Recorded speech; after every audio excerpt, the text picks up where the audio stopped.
The Gameday Broadcast Network is proud to present Gameday All-Access worldwide online at GamedayMagazine.com with host Andy Hayes. He's got some running room for him. Makes a cut.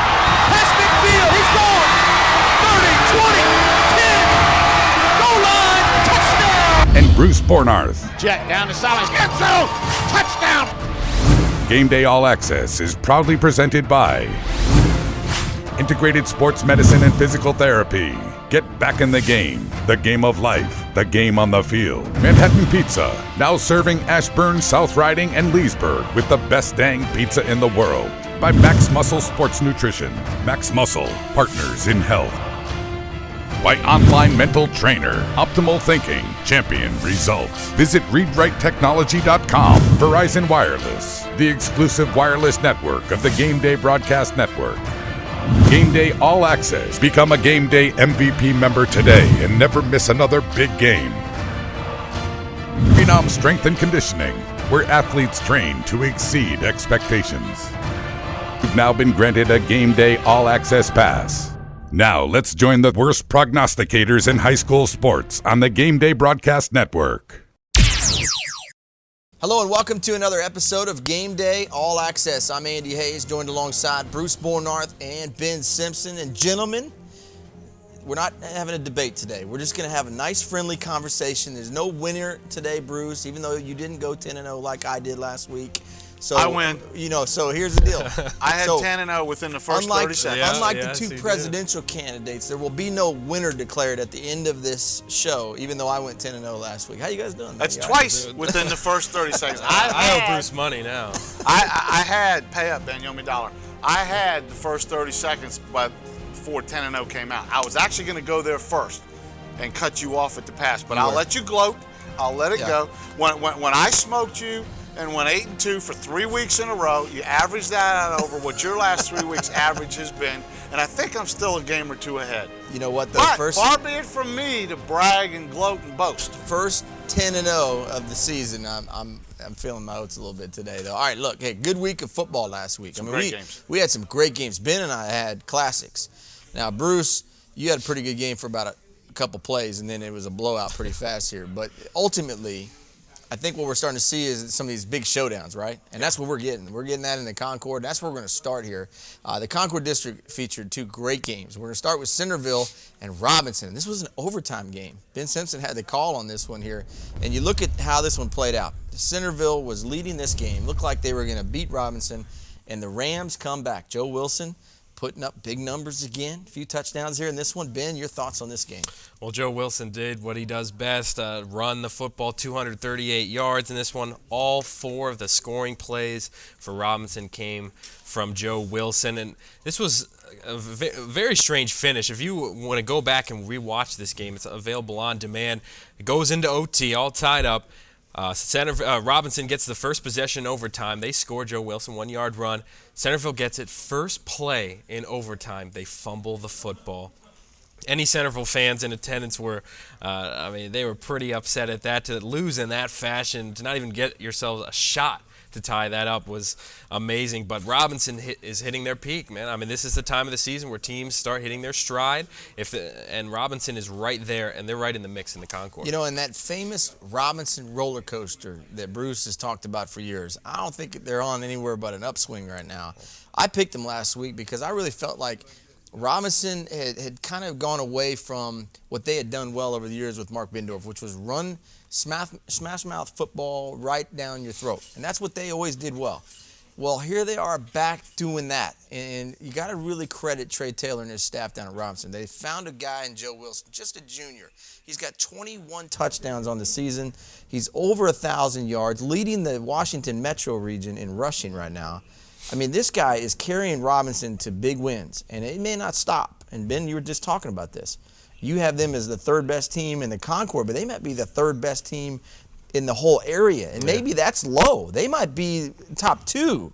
Bruce, you might have to jump on the bandwagon here, bud. You might have to get on the Robinson bandwagon. I'm still not off the Centerville bandwagon. 2 weeks in a row, Centerville goes to overtime. Little disappointing giving up 238 yards to one guy on the ground. I think that tells the story. Yeah, but they're not the only one doing that. So we'll move on to the next ball game here. Congrats to Joe Wilson and the Robinson Rams. Big win over Centerville. Broad Run with a big win over Patriot. Now, this game was closer than I thought it would be at the half. And yet, at the same time, when we look back the previous week, Patriot had put up 57 points. So they were starting to kind of come into their own. But again, Broad Run takes care of business. They pull out the win, and they're still positioned nicely in the Cedar Run district. Here they are now going into what I would consider the gauntlet of their Cedar Run schedule, and they've got 3 weeks to decide how this season is going to unfold. A big win over Patriot. They took care of business, Bruce. And again, Broad Run. You can't count the Spartans out right now, can you? Well, I don't know. I mean, I don't think they've played a Cedar Run game yet, have they? This was their first game, first Cedar Run game. All right, so they're 1-0 in the Cedar Run, as Stonewall is undefeated right now at this point, leading the Cedar Run. So I don't know. I mean, that's a question we're going to get into in whatever game we're playing today. Playing buy or sell. Playing buy or sell. So we're going to get into that a lot. Where are the Spartans and what's going to happen to them over the next 3 weeks? I think it's up in the air. It's not a foregone conclusion like it used to be in years past. The Cedar Run district is making strides. Well, and the one thing you got to say about Broad Run, a lot of guys on the team do have playoff experience. They've been around. So, they're not panicking by any stretch. And if they continue to get some big wins here, they got Osborne coming up this week. Look out now. There's going to be some monster showdowns coming up with Broad Run, Stonewall, Battlefield in the coming weeks that could decide how that Cedar Run unfolds here. Moving into our third game, and we'll talk a little bit about Battlefield and Osborne. This was a game where Battlefield shut Osborne out 21-0 in a series where Osborne has pretty much dominated this series over the past 5 or 6 years. Battlefield, though, getting the best of the Eagles lately, and they did it again here, Ben. 21 points. Ryan Swingle and crew doing a nice job. Nick Newman with some great plays in this game. Battlefield still, even though they have a loss in district, you can't count them out right now. Oh, yeah, you definitely can't, especially when you have a player like Ryan Swingle in this game, 129 yards, threw for a touchdown. Walker also 22 rushes, 118 yards and a touchdown, and this Battlefield team will continue to prove they're going to be dangerous in this district, no doubt about that. Bruce, you've learned you don't bet against Battlefield. No, especially when you're heading into the last third of the season. This is Battlefield's time. We talked about this a lot last year with that staff over there. This is exactly what you want to see in a program. I can't remember a time when Battlefield wasn't better at the end of the year than they were at the beginning of the year. And that's what you want, a team that is progressively getting better week in and week out. Look out for Battlefield in the last half of the season. History says beware. Well, and the one thing you have to say about the Bobcats right now is they're in a must-win every week. The playoffs have started right now for Battlefield. They can't afford to drop another Cedar Run game and hope to grab a share of the title or win it outright. So they're on alert every week, and they got it done against Osborne. And Osborne now kind of in that same scenario. So they got Broad Run coming to town. All right, moving on to the game that Bruce called here. Briarwoods saw some fireworks here. They beat up Wood Grove in a big way, and Trace McSorley may have put together his best overall performance as a Falcon here. Talk about what he did here in this ballgame. By far, Trace McSorley put on a clinic last Friday night. We talked about this, and we picked a player of the game in every game that we do for both teams, winning team and losing team. And when you get a program like the Battlefields, like the Westfields, like the Stonebridges, like the Broad Runs, like the Oaktons and all out there, it could be anybody. It's always somebody different. But we said this at the end of the broadcast. Trace McSorley separated himself from everybody else in that game. I have never seen him throw the ball more sharply and on target. He didn't miss a single throw. Now, there's some catches that weren't made on the other end. But, Andy, I'm going to tell you what, fellas, he was as sharp as I have seen any quarterback in the history of covering high school sports, and that's a lot to say. Now, I don't know if he's going to do it week in and week out, but I'm going to tell you what, for that one night, he was just about perfect. He's one of the rare guys in this area. He's going to be a 4-year starter when it's all said and done. When he walks away from his career at Briarwoods, he could have 4 state championship rings. I mean, that's how quality he is as a quarterback, and that's how good Briarwoods is. And if you read the comment that Mike Skinner, the head coach of Woodgrove, made in the post here today about why Woodgrove in their game against Briarwoods, he said, wow, Briarwoods is legit. Who wouldn't want to watch Stonebridge and Briarwoods play? And that's a whole nother topic. We'll wait to do that one later on. But you talk about the level that the Falcons are at right now. Bruce, they could probably go up against anybody in this market, and it'd be a heck of a game. We made the comments during the game looking at all the names we were calling. It seemed like it was junior prom night. every name that we spoke for the most part were juniors on both sides, Woodgrove's team and Briarwood's team. We threw out the question out there. You know how you play powder puff and you got juniors versus seniors? If you took in Loudoun County an all-star team of the juniors and an all-star team of the seniors, I wouldn't be surprised if the juniors didn't win that game. Well, it's possible, and there's some sophomores that would have a say too. Like guys like Brandon Polk, who had a big touchdown run in this one, and Noah Reimers from Tuscarora. I mean, you got some young talent on the rise here in the Dulles District. Can I, real quick, I know we've been long, but before we leave that game, I want to talk a little about Woodgrove. You know, what Mike Skinner said, that's very flattering, but I'm going to tell you what. Woodgrove's got it going on. They might have got thumped, but they've got some talent. They got some kids on that team that can play some juniors. Josh Sweet, a kid named Jake Pantaleo, Joe Kester, one of the two quarterbacks. They're all juniors. That team is loaded. And I'm going to tell you what, they are huge. I haven't seen offensive line. They average 250 plus on that line. They look like the old Woodgrove Nebraska is line. huge. Yeah, we used to be in awe of Nebraska back in the day. You know, when they'd come out, whether my old man was at Oklahoma or UCLA, and you just see these monsters come walk on the field. That's Woodgrove. I mean, they are the biggest offensive line in the area. No question about it. K-State is 5-0. Hopefully we'll be 6-0. All right, next game we'll talk about here, and let's hit on the Stonebridge Bulldogs. They had a big game against Langley. Offensively, not the greatest night for them. They had been a little sharper in previous weeks, but they got it done, and they held Langley's offense to 6 points here. Ben, I'll let you hit on this one a little bit because you've seen Langley. Ryan Burns had 3 touchdown passes, so he still was efficient. They had a couple interceptions, I think 3 total in the game. But the one thing that we're seeing with Stonebridge is you're not going to score on them. Jonathan Allen and that defense are not giving up points, period. Exactly. I mean, you don't have to score a whole lot of points if your defense is going to hold a team to 6 points in a game. I mean, you can just score 1 touchdown, you win that game. And for for Stonebridge this year, that's, I mean, as has it been, excuse me, is that their defense is so good that their offense does not have to play A-plus ball night in and night out. Even though they did have, I mean, a strong game, putting up, 27 points is not a bad game by any stretch of the imagination, but holding Munn to 40 yards. I mean, this is the guy who's on our polls as, one of the top rushers in the area. I mean, that just says something about Stonebridge.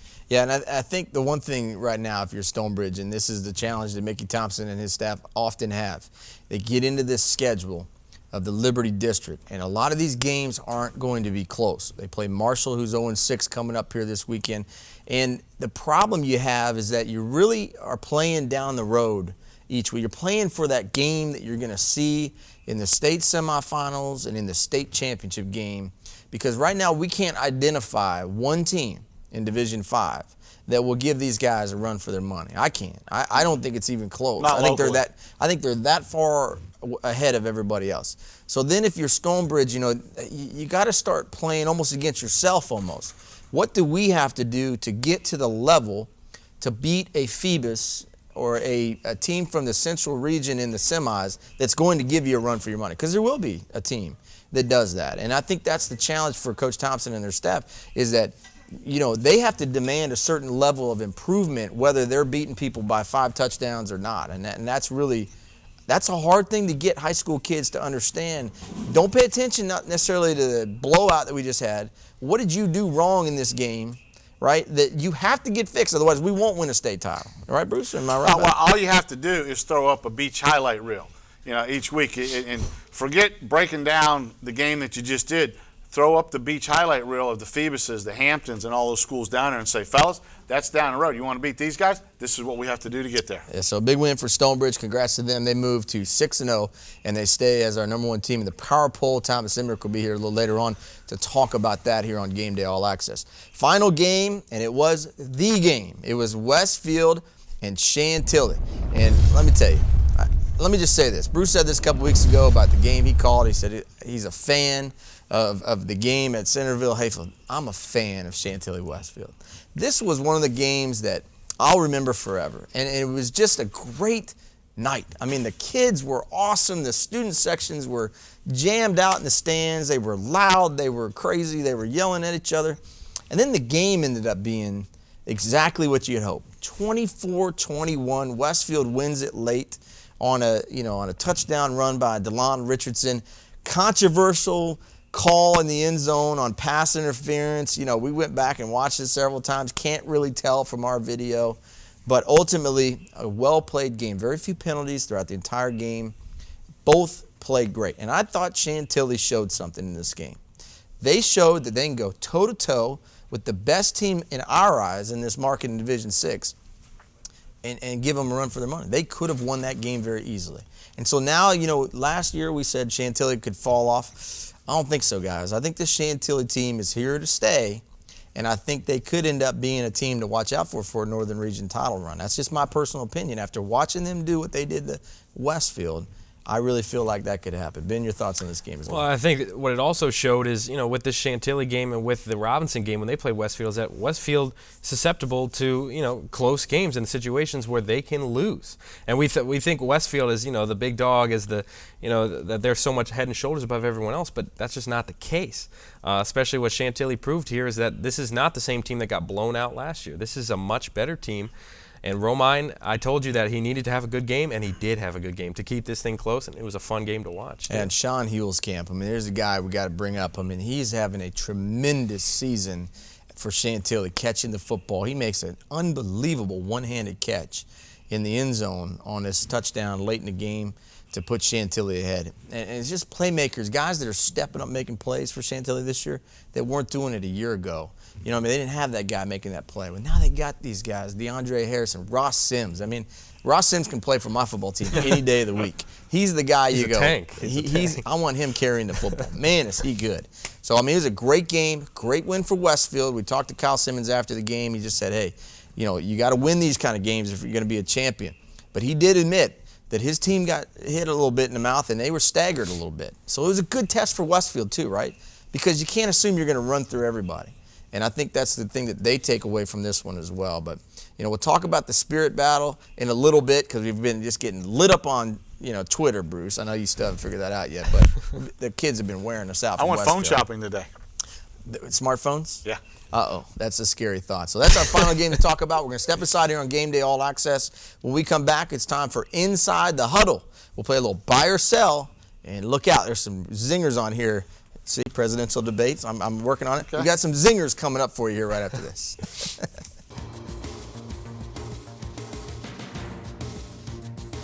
Hey Hayes, high school football's back. Who's going to be the best team in Ashburn? I don't know, Carl.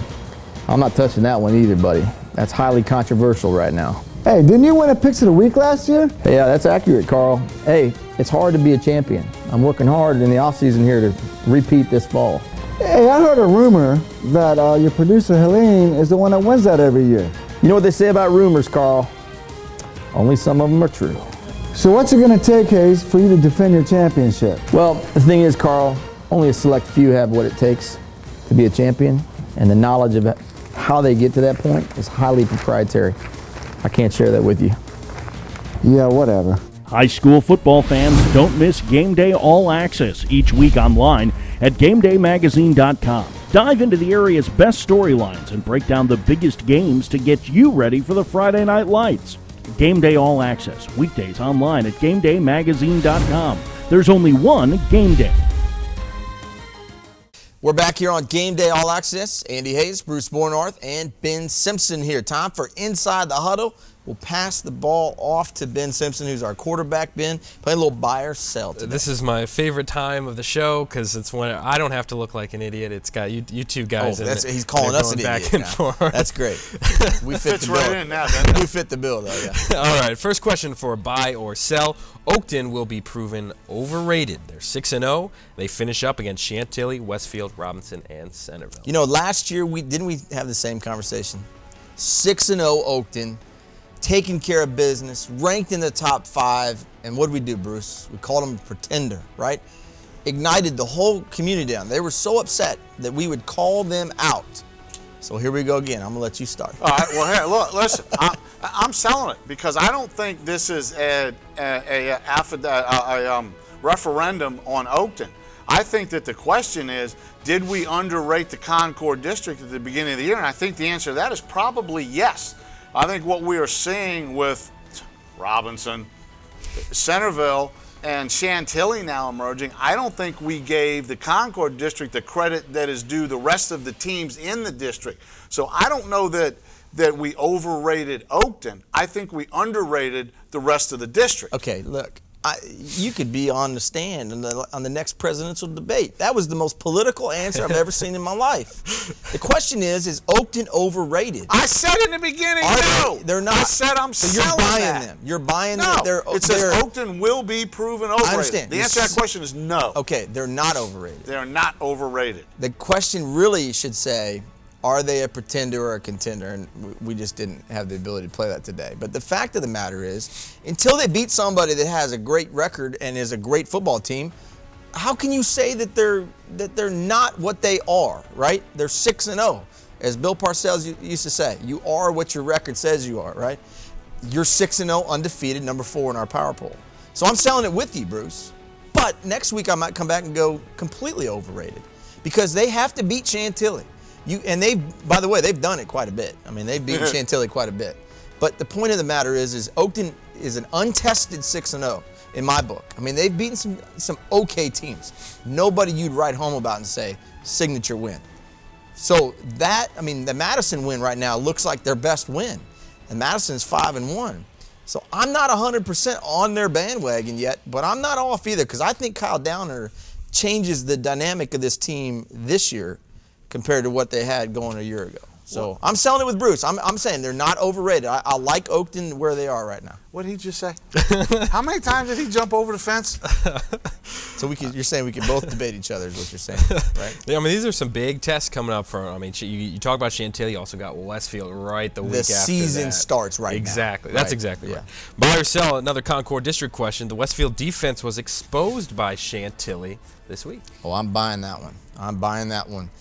I got to tell you, the difference between Westfield this year and Westfield last year is the play of their defense, and it's not the same. And you know, as much as we've hyped Westfield, they may be better offensively as a whole. And you might agree with this. You've done several of their games too. I think they're more explosive offensively in a lot of ways. Defensively, they're not as sound. And what that means is guys are not making the plays that they did a year ago in the passing game. They're giving up big runs. They're not tackling as well.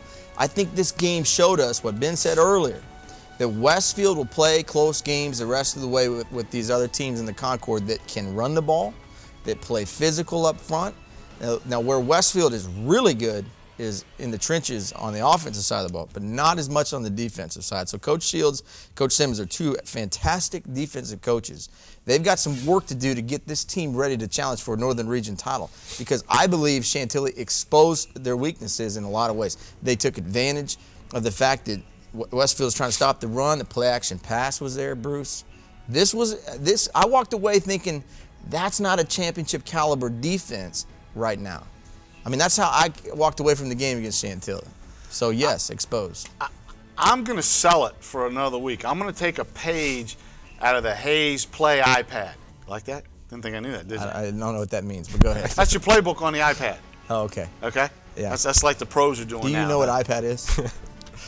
Yeah, I saw a guy had it in the game the other day. And I'm watching the game on his thing. Okay. The guy standing in the bleachers taping it. We'll talk about this, how you anyway, correlate technology. I'm selling it.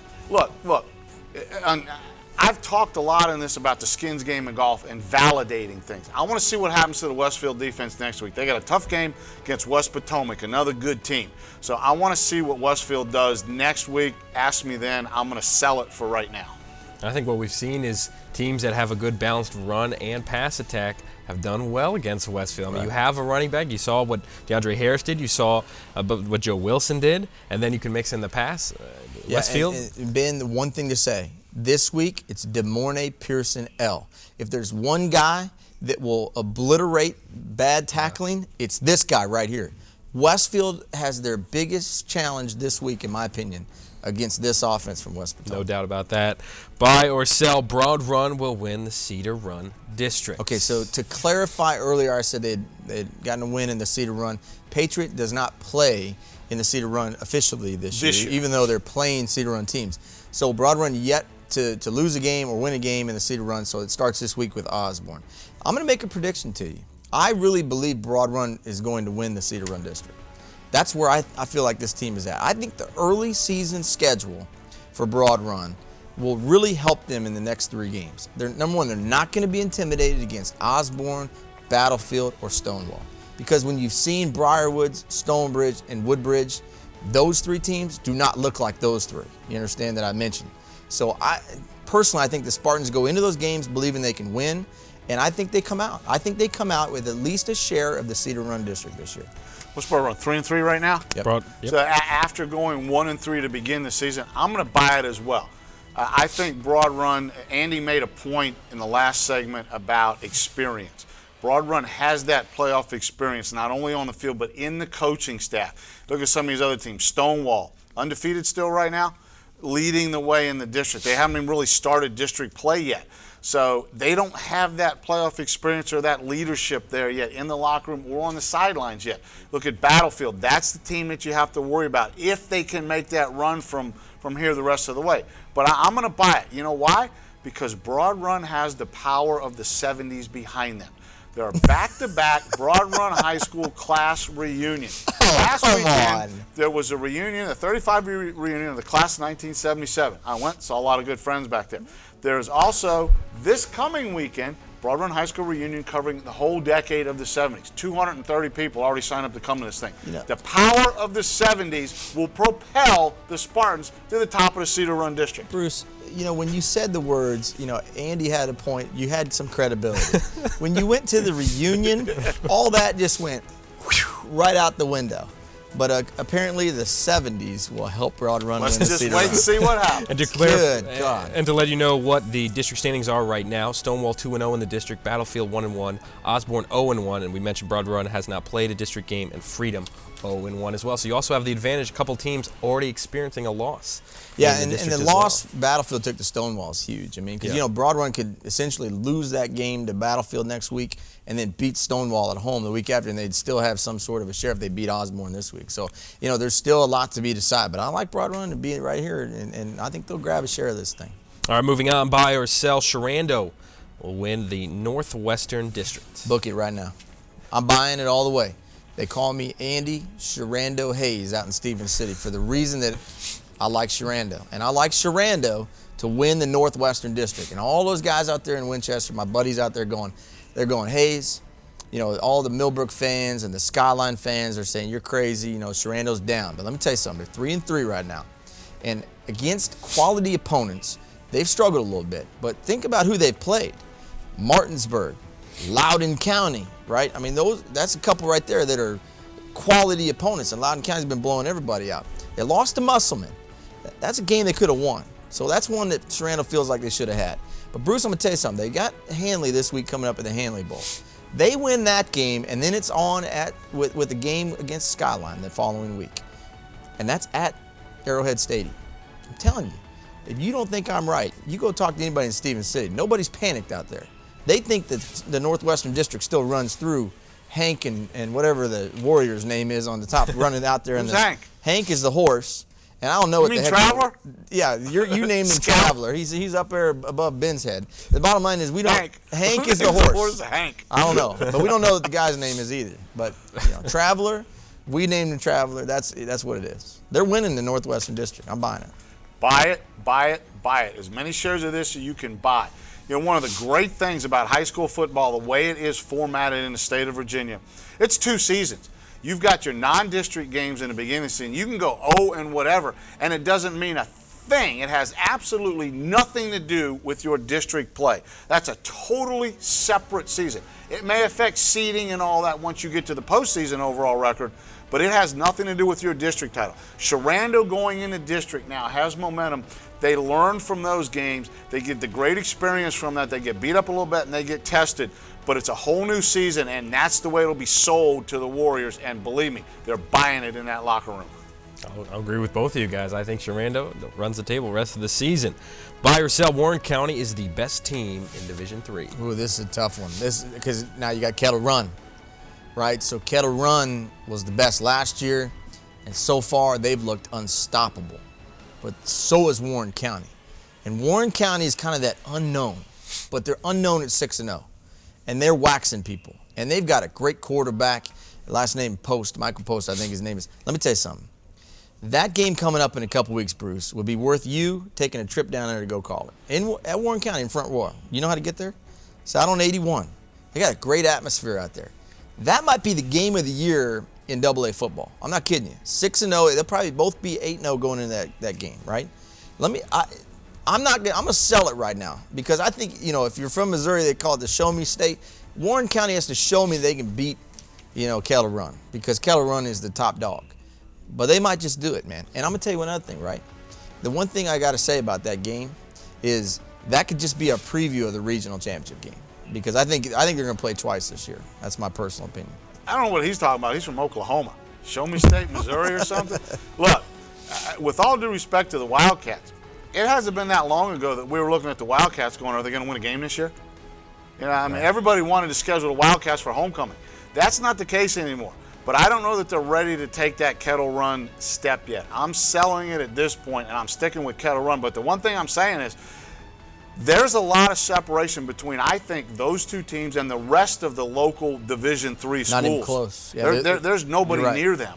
It's like I said, it's 2 games for sure out of these 2. And I don't know. They may lose the first and win the second. I mean, that's how crazy it might be.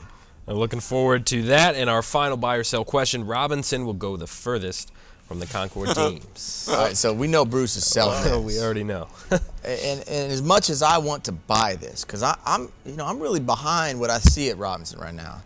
The thing that I like about Robinson is how they run the football. They're big and tough up front, and they run hard with Joe Wilson. And you know what? I haven't seen a defense stop them yet. And I don't know that we're going to see one stop them, to be honest with you. And if that's the case, then why wouldn't they finish up the furthest in the Concord District? Of all the teams, would they go the furthest? I think right now, if they keep playing at the level they're playing at, I think they'll beat Oakton. I think they'll beat Chantilly. That's what I'm seeing, because I haven't seen either of those 2 teams stop the run in a big way. So, my personal opinion is it could very easily end up that way. We could also see Robinson and Westfield squaring off for the regional championship. That's very easily how it could go. Yeah, right. But I'm going to sell it because Bruce is going to tell you why. You can't buy this right now. Bruce, tell him. Robinson is on that roller coaster going up, like Andy said a little while ago. Sooner or later, the roller coaster goes down on the other side. Just when you think there's no down, it goes down. And for some reason, and with all due respect to the Rams, we kid a lot. Kid because we love, right? No, we kid because they slap me in the face every time I pick against them. They're killing you. But has there been a team that we've covered in this area that is, for whatever reason, they have snakes in their equipment bags because they get snake bitten? Some is self-inflicted. They shoot themselves in the foot. Some is the luck of the draw. Some is a call here or there, a penalty here and there. But for some reason, I don't know what it is, the football gods don't seem to shine on Robinson, because they come across more misfortune in the last 10 years than any team I think we've covered. Well, I wouldn't say 10 years because they've won a state title in that time period. But in the last 5 years, for sure, since we've been doing this show every week, it has definitely been one of those on and off type of deals. The one thing I'll say about this, and Ben, you can maybe hit on this, to me, the deficiency they have is throwing the football, right? And so at some point, somebody is going to stop them. That's exactly what I was going to talk about. I mean, the fact that in that second half of the Centerville game, if you go back and watch, Wilson was shut down. Centerville shut him down. They did not score a touchdown in that entire second half. They were up 21 points. They were up 21-14. And then Centerville scored to tie it up at 21 going into overtime. The pass game was forced, and they didn't have a whole lot there. And that's going to be a problem. If a team can just stack the line and shut down Wilson, find a way, that's the only way Robinson will be shut down. Right, so we're all selling it, I think. We feel like the teams that are a little more balanced, the Westfields of the world, the Chantillys, the Oaktons, I think can both run and throw. I don't know. I just don't know if they can stop Joe Wilson. I mean, nobody's done it yet, and that's why they're rolling along. All right, we're going to step aside for a quick break. When we come back, it'll be time for us to give you our picks of the week. I went 10-0 last week, so I'll just lead it off with this. If you want to do well in your picks with us, listen to me. I'll help you out. We'll be back right after this.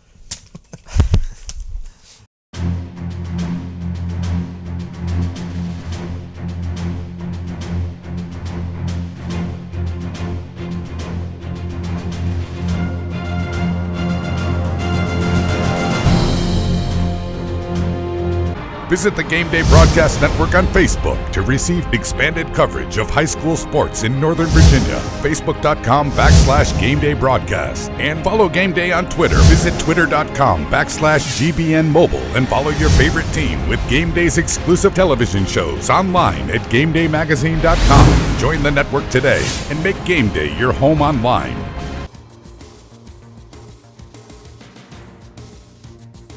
Hey Hayes, high school football's back. Who's going to be the best team in Ashburn? I don't know, Carl. I'm not touching that one either, buddy. That's highly controversial right now. Hey, didn't you win a Picks of the Week last year? Hey, yeah, that's accurate, Carl. Hey, it's hard to be a champion. I'm working hard in the offseason here to repeat this fall. Hey, I heard a rumor that your producer Helene is the one that wins that every year. You know what they say about rumors, Carl? Only some of them are true. So what's it going to take, Hayes, for you to defend your championship? Well, the thing is, Carl, only a select few have what it takes to be a champion, and the knowledge of how they get to that point is highly proprietary. I can't share that with you. Yeah, whatever. High school football fans, don't miss Game Day All-Access each week online at GameDayMagazine.com. Dive into the area's best storylines and break down the biggest games to get you ready for the Friday night lights. Game Day All-Access, weekdays online at GameDayMagazine.com. There's only one Game Day. 4G LTE has the fastest speeds. So let's talk about coverage. Based on this chart, who would you choose? Wow. Guys, take a minute. Verizon, hands down. I'm going to show you guys another chart. Pretty obvious. I don't think color matters. Pretty obvious. What's pretty obvious about it? Verizon has the coverage. Verizon. Verizon. We're going to go to another chart. It doesn't really matter how you present it. I tell you what. It doesn't matter how you present it. Verizon. More 4G LTE coverage than all other networks combined.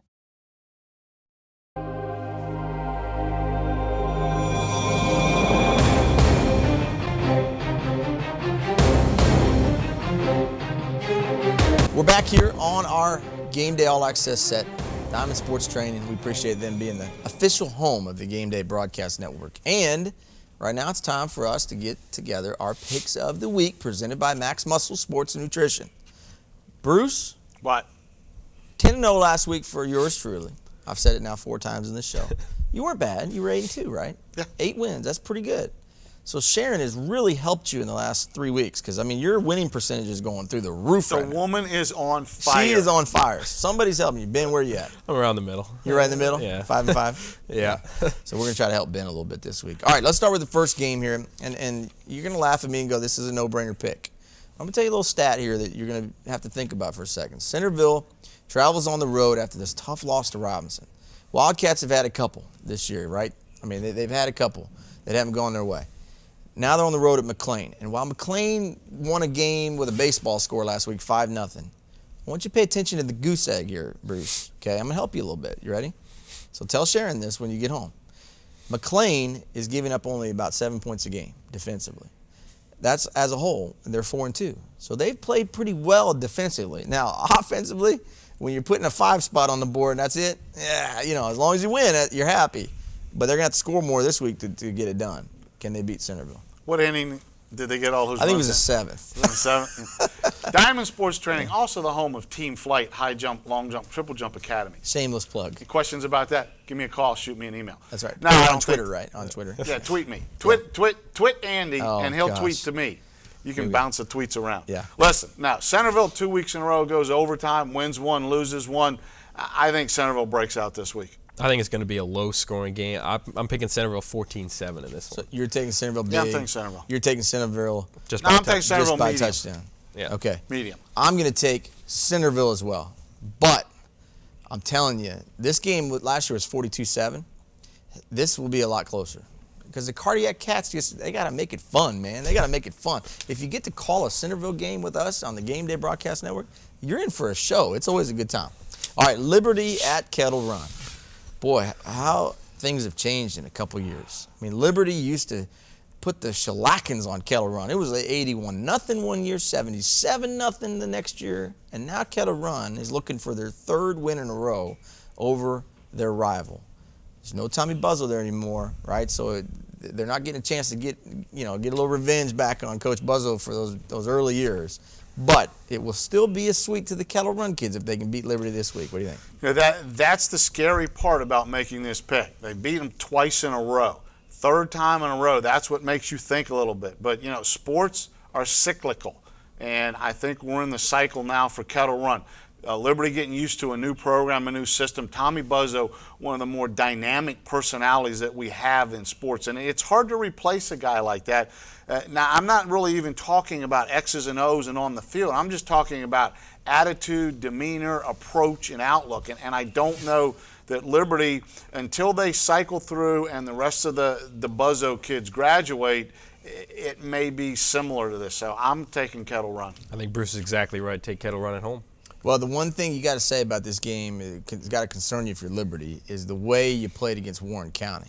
I mean, that game was 41-0 early. I mean, it was a running clock in the second half. Not a good sign for the Eagles. They're going to have to show something this week. It's gut check time down in Bealeton.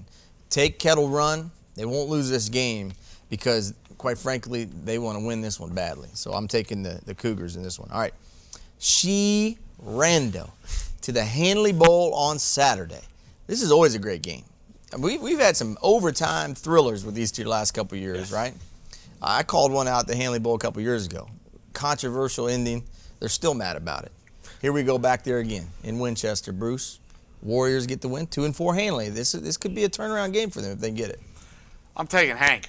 This could be a turnaround game. He's not even going to be there. There's no Hank there this week. I'm taking Hank. Give him a couple carrots and let him go to pasture. I'm taking Sherando all the way in this game. I think, like we talked about in the last segment, Sherando into this second half of this season, Sherando's making a run, and it may be a gallop through the rest of this schedule. Yeah, we talked about what Sherando's going to do for the rest of the season, and it starts right now. They're going to beat Hanley. We all agree that Sherando should win this game based on the way they played against the teams that they haven't been beaten by. But the one thing you always know about Hanley and Tony Rayburn, well coached, always have great athletes. And you never count Hanley out at home on Saturday. It's stupid to do that, but I'm doing it this week because I'm Andy Sherando Hayes to all my guys in Stevens City. All right, Washington Lee at Herndon. This is homecoming at Herndon on Saturday. So if you're a Hornet, you're going, man, we're 0-6. We've had some games where we've been close. There have been some other games where we haven't been close. But maybe, just maybe there's some magic on Saturday to beat Washington and Lee, Bruce. You took my word. Magic. Magical things happen at Herndon on Saturday afternoons, especially when it's homecoming. Let's go back about 3 or 4 years to the Westfield game. Westfield is rolling and rolling. Herndon comes up and thumps them. Who was on that coaching staff at Westfield when that happened? Brian Day. Who's Brian Day? The head coach of Herndon. I think this is the game that when it's all said and done a few years from now, we look back on, and that's when the Brian Day era begins. I completely agree. As a Herndon grad, I witnessed that Westfield game. And again, on homecoming, anything can happen really for these Hornets. And I think this is going to be their first win of the season. You know what? You guys are going with your heart and not your brain. Have you not seen the record that Washington Lee has going? They're 4-2 right now. They're having a heck of a season. Herndon's 0-6. It's homecoming. You think Saturday. Just because there's a parade that Herndon's going to win? Is that all you're saying? Is that the magic? Is that what you're telling me? Look, I got to go the other direction. Until Herndon shows me that they can win a game against a quality opponent, I'm going on the other side. Washington and Lee. You guys are a bunch of homers over here. All right. Colonial Forge at Hilton. Now, this is a great game. This might be pick on the board. This might be the best game of the week. Toughest pick on the board. By far, it could be the best game of the week. Colonial Forge comes in at 6-0. Hilton at 5-1. We had Hilton ranked preseason number 1. Okay, and they dropped that early game to Osborne, all right? But since then, they've been just pasting people. But Colonial Forge is no easy win now. Bill Brown does a great job down there. He knows the Hilton program well as well. So, who wins this game? Colonial Forge is one of those teams that's getting in the playoffs year in and year out the past several years. Hasn't gotten any love. Doesn't get a lot of respect. And they just go in there and they pop up and they beat somebody and you go, wow, Colonial Forge may be for real. I have no, I'm going to expose myself. I have no logical reason, no analytical reason to take Colonial Forge other than the gut feeling. Bruce, you really think you shocked people by saying you had no analytical reason? I mean, you really feel like people you think people just fell out of their chair, just did one of these? I hope nobody They've been watching driving. you for a long time. Nobody was driving. This is, as you said, one of the toughest picks on the board, and I'm going with Bruce again. Colonial Ford gets a win on the road. Oh man, I mean, it is a tough pick, right? Yeah. Because what you want to say here is the athletes at Hilton should win this game. But it concerns me that they dropped the game to Osborne. You know, talent-wise, it's not even close. Hilton is the most talented team I've seen in this area. And that said, Colonial Forge is pretty good as well. I'm taking the Bulldogs at home, though. I feel like Hilton, they got some things corrected. They're going to win this game and give Colonial Forge their first loss of the season. All right, Westfield on the road at West Potomac. Let me just say this, Westfield. Upset alert right here. I'm telling you, look out now. DeMornay Pearsonell and this West Potomac offense, lights out. One missed tackle, whoop, see you later. Bruce, how many whoop, see you laters does he have on Friday? Does West Potomac put their names on the back of their jerseys? If they do, can that kid fit his whole name across there? Yeah. There's a guy with one of those curves like in the WFL. If they do, you don't see it real long. What happened in West Potomac a couple weeks ago? They got beat by Highly Lake Braddock. touted turnaround. They got beat by Lake Braddock in my picks of the West. This is a pick of the West. I'm taking Westfield until somebody beats Westfield. I'm riding Westfield. I'm chomping at the bit to finally get to pick against Westfield. This is a game where, as you mentioned, DeMornay Pearsonell is going to just go off. I think that, and Westfield's going to be even more exposed than they have been the past couple weeks. I'm picking against Westfield. This could be a 56-54 game. I'm not kidding. I mean, it could be that much of a scoring shootout here between these two. Let me tell you the problem, though. West Potomac's defense is not good enough to stop Westfield. They're just not. I mean, I don't care how good DeMornay Pearsonell is. If he's not carrying the football, that means he's playing defense. And Westfield will tire him out tackling their tailbacks. That's what's going to happen, Bruce. So you watch. It's going to be like they're both running down the racetrack, like you and I, right? We're both running. And then after about the third lap, Bruce is going to start huffing and puffing. Nah, that's when I cook you. You're not going to be able to, telling you, take Westfield in this game because in the third and fourth quarter, that big offensive line, those big uglies up front, they're going to pound West Potomac. This is going to be a 3-touchdown win for Westfield. You mark my words, dog pound. That's what I said. All right. Langley at Yorktown. 3-3 Saxons taking on 6-0 Yorktown. Now, here's the real setup on this game.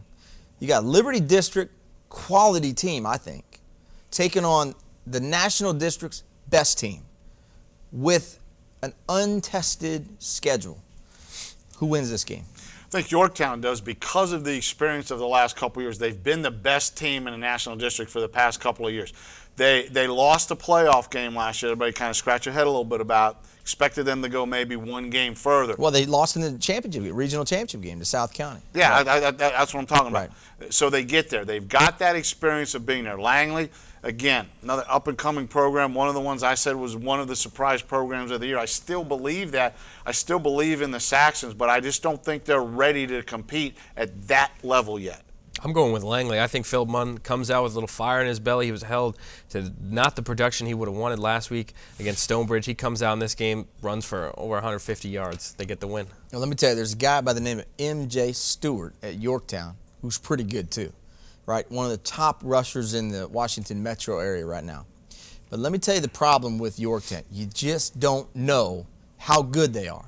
And until they get hit in the mouth with a team like Langley, you have no idea how they're going to respond. And so, Ben, it's a good pick. Bruce, it's a good pick, right? For you because they're the undefeated team and they're the front runner. You kind of like those guys. But Ben's pick is actually the better pick because we know Langley will hit them in the mouth. We just don't know if Yorktown will hit back. So I'm taking Langley with Ben. All right. Robinson at Lake Braddock. The rivalry, some would say, is the best in the area. 3-3, 4-2, not quite what it was a few years ago when everybody was undefeated going in. But you can be assured of one thing. The stands at Lake Braddock Secondary School will be loaded up. There will be nowhere to sit. You better get there early. If you don't, you won't get in. You'll have to watch it, later on. Robinson says, we got Joe Wilson. But Lake Braddock says, I got Caleb Henderson. Who wins? They're going to carry Joe Wilson up the hill from the parking lot to the field. Otherwise, he's going to get worn out. Like Lake Braddock at home, I like the atmosphere. It's chaotic over there. But to say that this is the best rivalry in the area, come on. It's been pretty good. We need that question. Still best atmosphere I've seen. We need that question in the next couple of weeks. Was back in 09. Within the next 2 weeks, I want that question. Robinson is peaking right now. I'm telling you, Bruce. All right, I know you don't believe in them, but they are peaking, and they are going to peak even more here against Lake Braddock. They get the win on the road. You know what? Caleb Henderson and crew, they're great. I mean, they're awesome. And if they had just a little bit of a run defense, they might be the team to beat in the entire state of Virginia. But they don't stop the run. They just haven't yet. And even Des Moines Pearsonell, they would say, hey, we did a pretty decent job on him in the second half, and they did. They did a better job. But Westfield gouged him, and this is my personal belief. Anytime you see a team have a lot of success running the football against a team like Lake Braddock, then the next guy comes in line, they're going to do a lot of the same things. And I think Joe Wilson and that Robinson team, every bit as talented as what we saw with Westfield running the ball. So I'm taking what Ben said here. Robinson on the upslope here on that roller coaster. They may not come down, Bruce. You keep waiting for the fall. You keep waiting, my friend, because it's not happening this week. Rams are going to win this game. All right, Broad Run at Osborne. Spartans in a big Cedar Run showdown. Osborne looking to get back here and stay in the fold, so to speak, right? Tough loss to Battlefield last week. Can they do it against Broad Run? On the 70s weekend of reunion time, can they beat Broad Run? That's a tough advantage Broad Run has going in. This is not your father's Osborne program from years past. This is Broad Run on the upswing, and I think advantage Spartans because they haven't played a district game yet. The other teams in this district have played. Now Broad Run knows exactly where they stand. It's kind of along the philosophy of deferring the kickoff or going on defense in overtime. Now they know where they are. Now they know the opportunity that they have in front of them. There's no questions. They control their own fate going into this district, and it has to start this week, and I believe they believe that because they have the playoff experience coaching staff. And I mean, again, like what Bruce said, I mean, I can't pick against a team that has the experience and they have the young talent. And I think Broad Run is really, this is a part of the season where they're going to just roll off victory after victory, and it starts with this game. I'll tell you this, I mean, Osborne is good, though. Connor Lane and that group out there, they're for real. They're a good football team. They may not have shown it last week against Battlefield, but if they could beat Hilton, they're quality. They might put a thumping on Broad Run. That could happen, but I'm not picking that to happen. I like the Spartans here to win this one as well. All right, here we go. Final game. It's the game of the week. Chantilly on the road at Oakton. You know what? People are saying, hey, Hayes, you keep covering Chantilly. Well, guess what? We haven't covered Oakton yet. We have to take the goggles down to Vienna and wipe off the lens a little bit and see what Oakton looks like here, right? And that's what we're going to do on Friday night. Chantilly's coming to town. I have a pretty good idea what Chantilly's going to do. They're going to bring it. Oakton, 6-0. But are they for real, Bruce? That's the big question right now. Are they for real? We're in the baseball playoffs nowadays, right? And a lot of times a manager will send up a pinch hitter and then pull him back when the other team makes a pitching change, right? We played college baseball. You know about all that. We saw the Nationals win a game just in that very situation. I'm going to pull that same move, double switch, whatever you want to call it.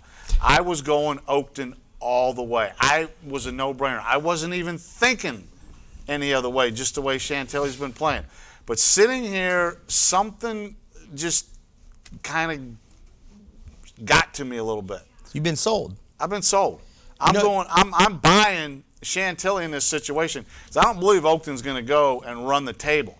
I think that this is the week that they come back down to earth. I mean, they're 6-0 at this point, but the way Chantilly's playing on that upswing, here's Robinson going up the roller coaster. Here's Chantilly. Robinson's chasing him.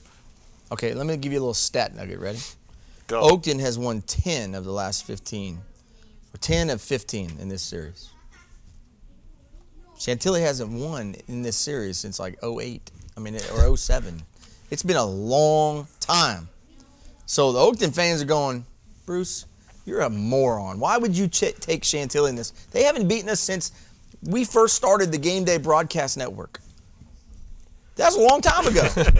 I guess they're going to be calling me a moron too, because I'm picking Chantilly. I think that 6-0 record is overrated. I don't like to use that word a lot, but I think what Oakton is overrated. This is a tough part of their district season, and they're going to get exposed this week. So you're calling Oakton out, basically. I'll call them. You don't think they're for real? I don't mind calling them out. You don't think they're for real?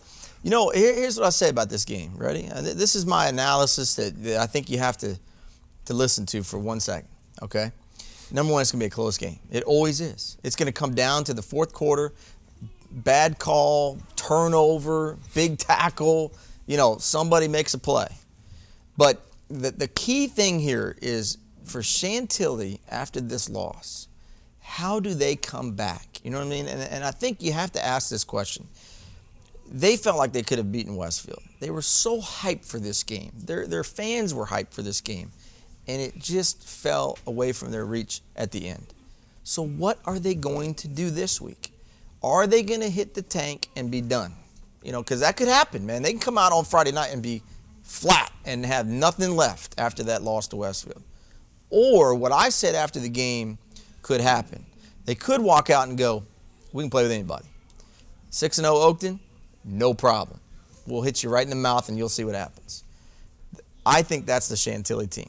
I really do. I think that's the Chantilly team this year. I don't think it's the one that tanks. So I'm gonna make a prediction to you. I think you're gonna see a heavy dose of Ross Sims and a heavy dose of DeAndre Harris, and I think Sean Huelscamp's gonna be a big problem for him. Well, here's where Oakton has to prove to me that they're any good, and that's on defense. They gotta stop those guys. I like Chantilly to win. It's gonna be a close game. Chantilly kind of erases the streak here that Oakton's had on the Chargers, and there you go. But we're not done yet. We got one more game to talk about. It's the game in the stands. It's the battle in the stands with the students. It's the spirit battle. I got one question for you, Bruce. We know Chantilly, they didn't win the spirit battle last week, by the way. Westfield got them. Are you're the one that judges it, though? I know, I judge it. I'm going to tell you why here in our next segment in the mailbag. But I'm going to tell you this, all right? Chantilly brought it. They were good. But what do we know about Oakton's student section? Do they have any school spirit down there? I mean, I know they got a great band. Tell me about them. They got a great band. I mean, now Oakton, by far, without question, has the best band, puts on the best halftime shows of anybody in the whole area. Second to them is the Spirit of Reston at South Lakes. They're really good, too. But Oakton's got the best band.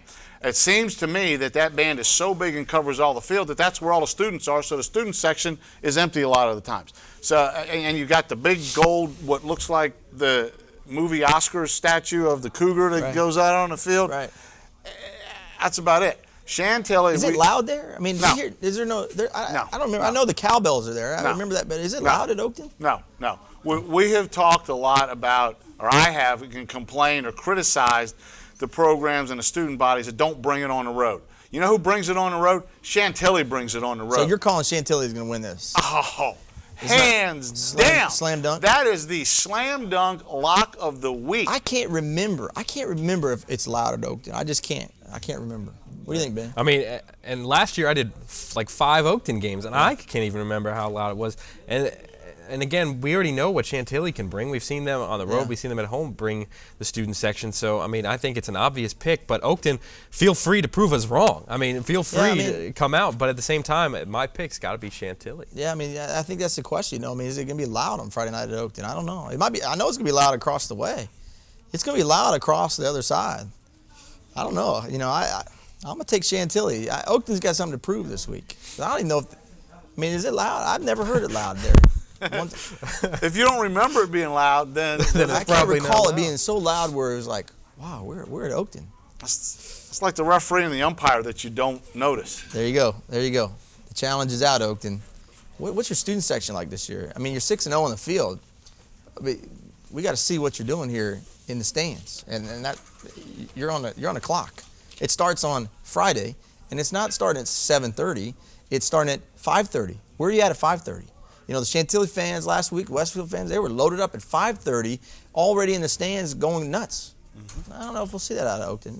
Is it that big of a game? I don't know if it is for them. We'll find out.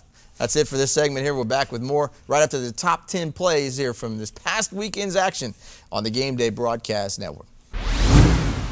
Twins to the right for Romine. Option play. He'll keep it. He pitches it on the turf. Harris will pick it up. trying to make something and nothing, and Harris is free. Midfield and more, down the sideline with a convoy. Breaks it outside, he's still on his feet. And he's out of bounds at the 20. Single wing formation. Whirling dervish, and it comes away to Daly. Breaks for open field at the 50. Speeding ahead across the 30-yard line, and Sterling Daly takes it the distance. Touchdown, Stonebridge, no flags on the field. Sweet, Pope coming left, picked up a block and a move. Pope shake and bake down the sidelines, he's got some room in front. Pope down the sidelines, it's a foot race, nobody is going to catch him. Brandon Pope to the house, touchdown, Falcons! Dean to kick deep to about the 5. It looks like Fuller straight up the middle, and he's out in space, and he's gone. He's at the 40, the 35, the 30, the 20. Nobody's catching Fuller. Bam! That quick. No laundry on the field, and that's what we heard about Fuller. He's a game breaker. Swingle takes a snap, floats one out, looking for Newman in the corner. Oh, what a catch in the end zone! Touchdown, Battlefield! Nick Newman with a terrific hands catch for the touchdown. Holy smokes! Well, yeah, it was a back shoulder throw. The Osborne defender was right there. Nothing he could do about it. Swingle put it on a mark. Newman went up and got it. What a great pitch and catch right there. And they're up. They're doing business now at 20-0. Bobby Kurtzman high, end over end kick, this time to the left. Ball's picked up there at the 15 to the 20. Gets right through the middle of the field to the 40, 45, 50. One man to beat, Kurtzman. He doesn't get it to the 30, 25, 20, 15, 10, 5. Touchdown on the return. They will start from the Robinson 46. Man in motion here, left side pitch. It's going to throw. Down here, left side, the ball is caught by the Wildcats. What a play. The flea flicker to Charles Tutt. Cowthron to the left side. Agnew looking high. Picked. That's Chuck Davis. He's got a seam right up the middle. He's got a blocker out in front, and Chinnery. 20, 10, 5, touchdown, and no laundry. Romine, I formation. Gives it, check that play action across the middle. Touchdown! Hills again. We got manned up coverage with Gibson, I think. And Sonny Romine puts it just where Fuelscamp can make the play. Walter, back to pass, looking left, fires, left corner, ball in the air. Centerville has it. What a great catch by Charles Tutt. Touchdown Wildcats. Charles Tutt in the left corner of the end zone. Go up and get it, young man.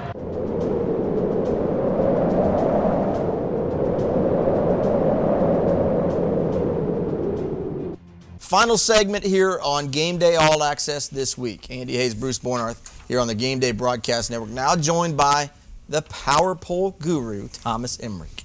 This thing's kind of catching on for you. Everybody's starting to call you power pole guru around town, aren't they?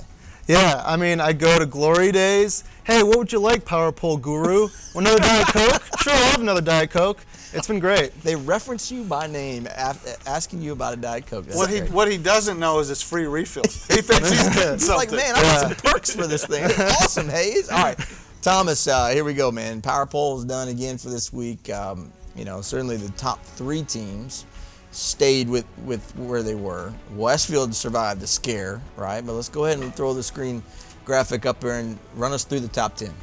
Yeah, so at number 1, Stonebridge holds on. They had a comfortable win over Langley, another defensively dominant performance. At number 2, Westfield, they stay there because they had escaped Chantilly. Number 3, Briar Woods. Number 4, Oakton. Number 5, Kettle Run. All won by a lot, so they stay in their spots. 6 through 10 changes a bit. You got Hilton moving up to 6, Stonewall up to 7, and at 8, Chantilly falls. 9, the undefeated Yorktown Patriots, and rounding out the top 10, the Madison Warhawks, giving Vienna 2 representatives in the Game Day Power Poll for Week 8. How about that? Madison making their first appearance in the Power Poll here. Ever. And maybe, I don't think ever. I think we've had them in there in the back. In the back years of our productions there, I think they've made it. But you said something to me. You were really contemplating putting Westfield above Stonebridge if they had come out and pasted Chantilly pretty good last week? Yes, I think Westfield and Stonebridge both have similar resumes. I think it's a close 1-2 there, both undefeated. And if Westfield gets a huge win over their arch rival on the road, who's also ranked number 6, I think that's worthy of consideration. And also, if Stonebridge barely eked past Langley, that would have also factored in. But of course, Stonebridge won handily, and Westfield had to escape, so it stays 1-2 like that. See, he's running this like the NCAA poll. But I have a question there then. Then why doesn't that apply to Briarwood's jumping Westfield? Westfield barely escapes, and don't give me this strength of schedule stuff. Westfield barely escapes. Briarwoods rolls on and wins by 30-plus points. Why don't you consider jumping them up to number 2? Well, Woodgrove had been dominated the previous week by Loudoun County, lost by 41, and then Briarwoods drubs them by 32. I think, strength, you said don't give you strength of schedule. Well, I would have to do that just because Woodgrove has not looked good recently, and I feel like Briarwoods kind of took care of business against a team that's kind of reeling. But it keeps them at number 3, so of course, a lot of respect for that Briarwoods team. Yeah, but see, Bruce, should be number 2. See, he just countered your argument. Your argument stunk because you can't put. It's the same argument he made against Briarwoods above. You can't put them above Westfield. Come on, man. Why? Because their resume is nowhere close with what Westfield's has. I mean, Westfield's beaten Lake Braddock. They've beaten Chantilly here already. They've got quality wins early on. They've beaten Robinson, who's a team that if they didn't have a couple losses early in the year, they'd be in the top 10 right now the way they're playing. It's not even close, man. I mean, Briarwoods is struggling to get somebody quality. I mean, I'm talking to their level to play them. There's just not anybody in this area that can go toe-to-toe with them and knock them upside the nose. I mean, that's just that's the bottom line, dude. That's the truth. You can only play your schedule and against I'm not the knocking opponent them, that lines up. But you're trying to say put them above Westfield. Well, maybe it's not that everybody else is that bad. It's that Briarwoods is that good. But I got a question for you. Who would you pick, Stonebridge or Briarwoods? Because we talked about it in the last segment. Who would you pick? They're not playing. But if they played, who would you pick? Let's just pretend they're playing on December 16th. Who are you playing? We're not playing make-believe here. Come on, let me hear what you'd say. Who would you pick? No, I asked you first. Who would you pick? No, you do it. See, you have a knack and a way of doing this. Come on. You're not going to put me out on that limb. Charlie wants to know who you'd pick. You're not going to put me out on that limb. Just say it. I'd pick them against Westfield. Who would you pick in that game, Briarwoods or Stonebridge? Don't know. I'd have to sit down and come on. and analyze it. You're killing me, man. Who would you pick? I'd pick Stonebridge. But I'm a Stonebridge guy. That's what Charlie's going to say. Well, he's always picked Stonebridge. You should see. This is where Charlie's going to be disappointed in you. You had an opportunity right there to come out full force supportive with your guy there at Briarwoods, and you didn't do it. That sent the wrong message right there to the Briarwoods people. This is what I'm going back to my comment here, Thomas, but we'll get back on the power poll in a second. This is where Bruce is a little bit of a front runner. He can't upset Mickey by picking Charlie. He can't do it. You can't do that. What's wrong with you? What, are they going to throw down? We're talking about those people on the feed field. you every Friday night. They feed you chocolate You should have seen what they had last strawberries. week. You should have seen what they had last week. That's pathetic, Wow. Bruce. You had an opportunity to stand out and stand up with your pride for Briarwoods, and you didn't. No, you were just trying to throw me under the bus and stir things up. And That's you had all you were trying to do. You had a chance, and you lost. All right, back to the honorable mention, Thomas, because he'll sit on the fence forever if we have this conversation. Honorable mention, who's on the fence and getting into the power poll? Yeah, so at 11 through 15, leads off with Lake Braddock. Caleb Henderson really caught fire at the end of the first half against South County last week and shredded them in the second half. So they moved up to 11. West Potomac right behind them at 12. 13, you have Centerville, who falls after losing last week to Robinson. Robinson, the most dangerous 3-loss team you can imagine, but losing to an unranked team will drop you down. Unfortunately, well, this week Robinson isn't ranked, but if they win next week, they will be in the honorable mention section. But right now, that area is rounded out with Loudoun County at 14, and Battlefield slips into 15 after blanking Osborne 21-zip. You know the team is just getting snubbed in the whole deal? There's Sharando. 2 of them. Not Sharando, they're 3-3. The team that's getting snubbed right now is Warren County.